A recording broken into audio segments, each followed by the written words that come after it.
Greetings, everybody. Gul'dan here again with another episode of Lore of Warcraft.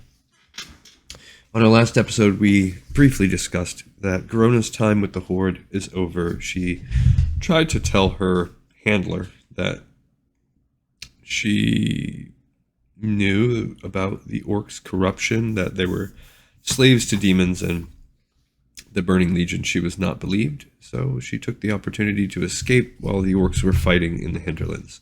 So stay a while and listen to this one. It's called the Elven Runestones. With much of the Alliance bogged down in the hinterlands, Orgrim led his half of the Horde toward Quel'Thalas, unopposed.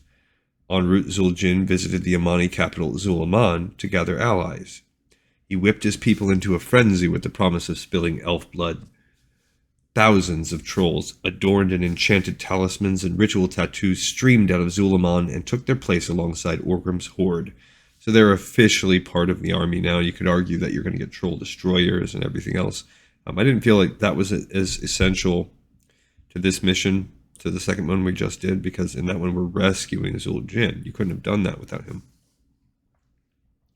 An army the likes of which the High Elves had not faced in thousands of years soon loomed on Quel'Thalas's borders. The marauding horde decimated the kingdom's outer holdings in short order. As Orgrim advanced north, he found that many Death Knights and Amani witch doctors were unable to wield their magics. Gul'dan eventually discovered what was dampening their powers. Thousands of years ago, after the War of the Ancients, Quel'Thalas had erected a powerful magical barrier around its kingdom. This was Bandinoriel, the gatekeeper. The shield was tied to a series of monolithic runestones, relics that prevented the Burning Legion and other outsiders from detecting the arcane magics wielded by the High Elves. They also weakened the powers of their enemies, such as the Amani trolls. Gul'dan claimed that dismantling one of the runestones would disrupt the barrier and restore the Horde's use of magic. Then he and his followers would use the relic to strengthen the Horde for the siege of Quel'Thalas. After much consideration, Doomhammer agreed to the plans. He didn't trust Gul'dan, but thus far the warlock had proved himself useful and loyal to the Horde. Orgrim's spies in the Stormreaver clan reported no mischievous activities. What Doomhammer didn't know was that Gul'dan had won these spies to his side with threats, promises of power, and other means. Doomhammer still suspected a day would come when Gul'dan would try to betray him and take control of the Horde. He never could have imagined the truth. The warlock was planning to abandon the Horde.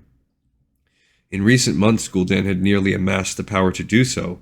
Though the Death Knights had not proved to be as loyal to him as he had once hoped, he had the backing of two mighty clans, the Stormreavers and the Twilight's Hammer. Yet that was not enough, not nearly. The warlock needed as much power as he could get to fend off Doomhammer and any other foes he would meet on his journey to the tomb of Sargeras. Quel'Thalas's mysterious relics would give Gul'dan the strength he needed. He and his followers quickly dismantled one of Quel'Thalas's runestones. They chiseled away at the monolithic relic to build structures known as the Altars of Storms. Gul'dan then turned to an ancient ritual used by the High Mall ogres. In the distant past, they'd found a way to empower members of their own race. By channeling raw magic into regular ogres, the High Mall could transform them into highly intelligent two-headed ogre magi. Few living ogres knew of this technique, but Cho'gall was one of them. He handpicked the brutish ogres who would undergo the transformation, and he oversaw the rituals himself.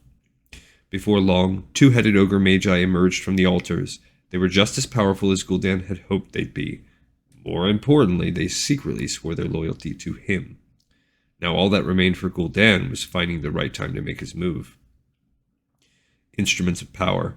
During the Second War, Gul'dan gathered information concerning some of the powerful artifacts he had learned about from prying into Medivh's mind.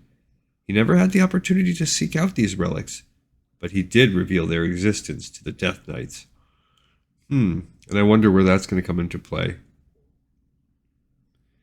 And so that's something to keep just in the back of our heads as we continue after this, as we continue the Death Knights lore and their journey to ultimate independence.